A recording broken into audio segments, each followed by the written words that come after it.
Hello everyone, welcome to all in study time channel. जैसे आपको पता है कि DSSB की PGT की वैकेंसी जो है वो निकल गई है और साथ में आपका रेलवे की वैकेंसी जो है PGT की TGT की वो भी निकल गई है। ठीक है, तो उसके लिए ही हम जो है वो प्रेपरेशन यहाँ पर कर रहे हैं। वन बाय वन हम सब पेपर डिस्कस करेंगे। पहले हम यहाँ पर ये पेपर हमने लिया है DSSB PGT इकोनॉमिक्स का 2024 का, और इससे हमें बेस पता चल जाएगा कि कैसे क्वेश्चन आ रहे हैं और किस तरह से हमें प्रेपरेशन करनी है। इसके बाद जो है वो हम थोड़ा हायर लेवल की तरफ जो है वो मूव करेंगे। तो कुछ क्वेश्चन जो है वो हम हर रोज़ जो है वो क्लास में डिस्कस किया करेंगे। तो ये काफ़ी जो है वो आपके लिए हेल्पफुल रहेगा। जो भी चैनल पे नए होंगे वो चैनल को सब्सक्राइब कर लेंगे। तो ज़्यादा टाइम ना वेस्ट करते हुए जो है वो हम डिस्कस करते हैं। तो आप देख ही रहे हैं DSSB का ये पेपर है। ठीक है, इकोनॉमिक्स का 2024 का है ये। तो यहाँ पे पिछले साल ही हुआ था ये, आई थिंक उसी का है ये। ठीक है, उसमें ही ये ऐसे गिवन है। तो फर्स्ट क्वेश्चन हम डिस्कस करते हैं। फर्स्ट क्वेश्चन दिया है, the concept of effective demand is associated with the name of. Effective demand जो है वो आपका केन्स के साथ ये जो है वो कंसेप्ट रिलेटेड है, आपको पता है। इफेक्टिव डिमांड, प्रभावपूर्ण मांग भी इसको बोलते हैं। प्रभावपूर्ण मांग का सिद्धांत जो है वो किससे जुड़ा हुआ है, किसने दिया है? तो ये आपका जो है वो केन्स से जुड़ा हुआ है। ठीक है, तो करेक्ट आंसर जो होगा वो केन्स होगा। थोड़ी सी एक्सप्लेनेशन भी देखते हैं साथ में। कई बार होता है कि आपको वहीं से क्वेश्चन जो है वो पूछ लिया जाता है। तो केन्स करेक्ट आंसर है। The concept of effective demand was introduced by John Maynard Keynes. और ये इंपॉर्टेंट है, इनकी बुक का नाम जो है ये भी पूछ सकते हैं, the journal theory of employment, interest and money, जो कि 1936 में इन्होंने जो है वो लिखी थी। और आफ्टर दैट इनको फादर ऑफ मैक्रो इकोनॉमिक्स जो है वो बोला जाने लगा। माइक्रो मैक्रो सेपरेट हो गया और इन्होंने क्रिटिसाइज़ किया था आपका क्लासिकल्स को। It explains that total demand in an economy determines. ये क्या एक्सप्लेन करता है कि जो टोटल डिमांड है इकोनॉमी में वो कैसे डिटरमाइन होती है? The level of employment and output के थ्रू। ठीक है, तो इफेक्टिव डिमांड जो है वो वहाँ पर होती है जहाँ पर aggregate demand is equal to aggregate supply होता है। तो इफेक्टिव डिमांड का सिद्धांत जो है वो इन्होंने दिया है। तो ये एक्सप्लेन करता है एम्प्लॉयमेंट एंड आउटपुट, जो कि आपका इन्होंने बुक में भी लिखा हुआ है। Next question, assured a high family income through higher support prices for their crops and through hard working and cheap labors, they should be able to settle their children abroad. फसलों के लिए उच्च समर्थन मूल्य और मेहनती व सस्ते मजदूरों के माध्यम से उच्च पारिवारिक आयु सुनिश्चित की गई है। तो high family income through higher support prices for their crops and through hard working and cheap labours जो है उनके लिए आपका उच्च पारिवारिक आय सुनिश्चित की गई है। उन्हें अपने बच्चों को विदेश में बसाने में सक्षम होना चाहिए। तो उन्हें अपने बच्चों को विदेश में बसाने के लिए सक्षम होना चाहिए। तो देख रहे हैं हम जनरली जो माइग्रेशन जो है सबसे ज़्यादा फ़ॉरेन की तरफ वो कहाँ से होता है? आपको पता है पंजाब से काफ़ी ज़्यादा लोग कनाडा की तरफ जो है वो शिफ्ट होते हैं, जाते हैं, माइग्रेटेड होते हैं, या जॉब के लिए जाते हैं, स्टडी के लिए जाते हैं। तो देखते हैं इसका आंसर क्या होना चाहिए। A rural women from a child owing family, एक ग्रामीण महिला जो ज़मीन वाले परिवार से है, इससे रिलेटेड तो ये है नहीं। Previous prosperous farmers from Punjab, इसको अभी होल्ड रखते हैं। And Adivasi from Narmada valley, ये भी नहीं है। Farmers who depend only on rain for growing crops, तो ये भी नहीं है। तो इसका करेक्ट आंसर जो होगा वो क्या है? Prosperous farmers from Punjab, B is the correct answer. Explanation देखते हैं। Prosper farmers in Punjab benefit from high support prices and often hire cheap laborers, allowing them to earn enough to send their children abroad. कि पंजाब के समृद्ध किसान उच्च समर्थन मूल्यों का लाभ उठाते हैं और अक्सर सस्ते मजदूरों को काम पर वो रखते हैं, और जिससे वे अपने बच्चों को विदेश भेजने के लिए पर्याप्त आय अर्जित कर सकते हैं, ये करते हैं।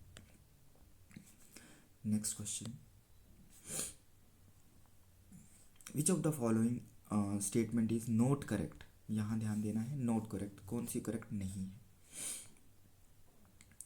तो हमारे पास 6 स्टेटमेंट्स दी हैं, ध्यान से देखेंगे। Income inequality is much more serious than health inequality. आय असमानता स्वास्थ्य असमानता से अधिक गंभीर है। राइट लग रहा है, इसको रख लेते हैं 1 number. Income inequality which is not correct बोला है ना, हाँ, तो सेकंड देखते हैं। Income inequality can be reduced by imposing tax और by other measures but health inequality is structural in nature. मतलब कि आय असमानता कर लगाने या अन्य उपायों से कम की जा सकती है, लेकिन स्वास्थ्य असमानता संरचनात्मक होती है। ये बिल्कुल सही है, मतलब कि ये सही है, इसको हम उसमें रखते हैं। Income inequality is much more serious than health, बोलता है कि आय असमानता स्वास्थ्य असमानता से गंभीर है, तो ये हमारा नोट में रख रहे हैं हम इसको। और ये स्टेटमेंट ठीक है सेकेंड वाली, क्योंकि आय असमानता कर लगाने से जो है वो थोड़ा सा कम हो सकती है, कम की जाती है। इट रिक्वायर्स लॉन्गर, यहाँ मीन नहीं आएगा, it requires longer to bring down health inequality as compare to income inequality. स्वास्थ्य असमानता को आय असमानता की तुलना में it requires longer to bring, yes, स्वास्थ्य असमानता को आय असमानता की तुलना में कम करने में अधिक समय लगता है।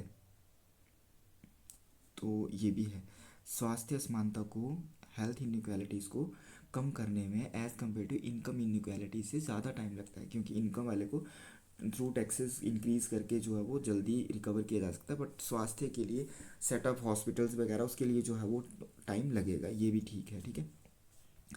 उसके बाद अगली स्टेटमेंट देखते हैं। Income inequality can be reduced even in short term.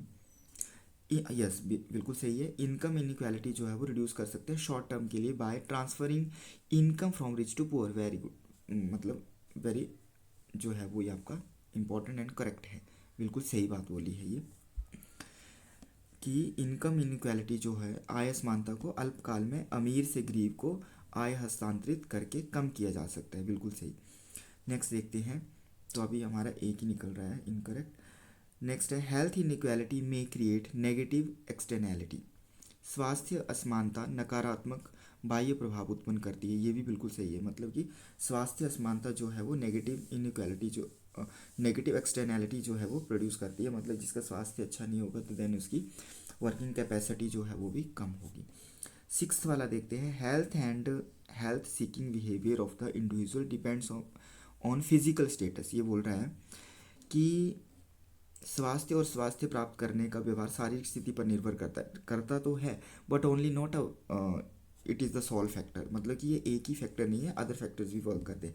कि health seeking behaviour of individual depends on physical status, physical status पर तो है बट अदर फैक्टर भी जो है वो वर्क करते हैं। सो 6th वाला जो है वो यहाँ पर करेक्ट होगा।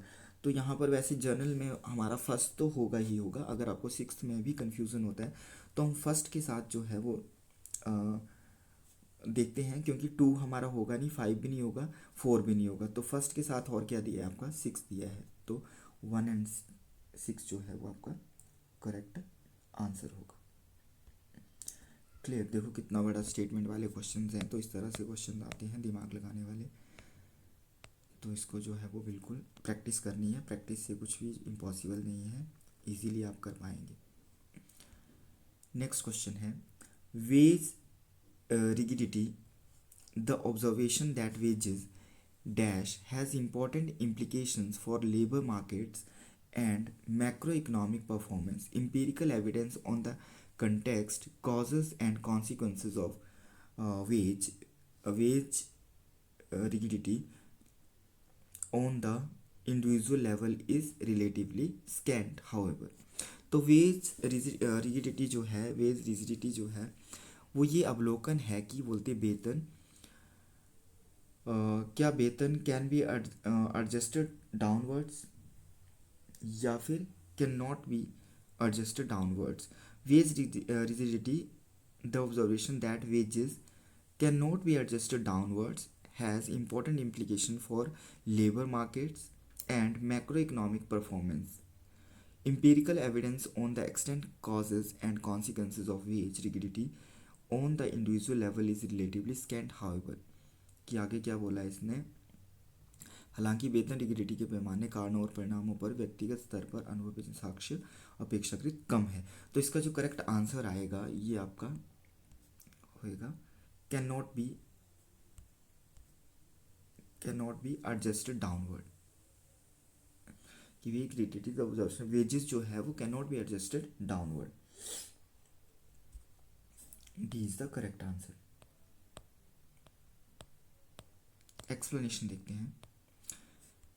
Veg rigidity refers to phenomena where wages do not adjust downward. Wages को हम डाउनवर्ड एडजस्ट नहीं कर सकते, करेंगे तो आपका जो है वो इवन व्हेन इकोनॉमिक कंडीशन जो है वो क्या होंगी, ख़राब हो जाएंगी, ठीक है, बिगड़ने लगेगी। Version such as during a recession, क्योंकि वेज कम हो जाएगी तो आपका और परचेजिंग पावर कम होगी, परचेजिंग पावर प्राइसेस कम, तो रिसेशन की ही condition during a recession such as during a recession. So this result in persistent unemployment. तो उससे क्या होगा कि अनएम्प्लॉयमेंट जो है वो बढ़ेगा।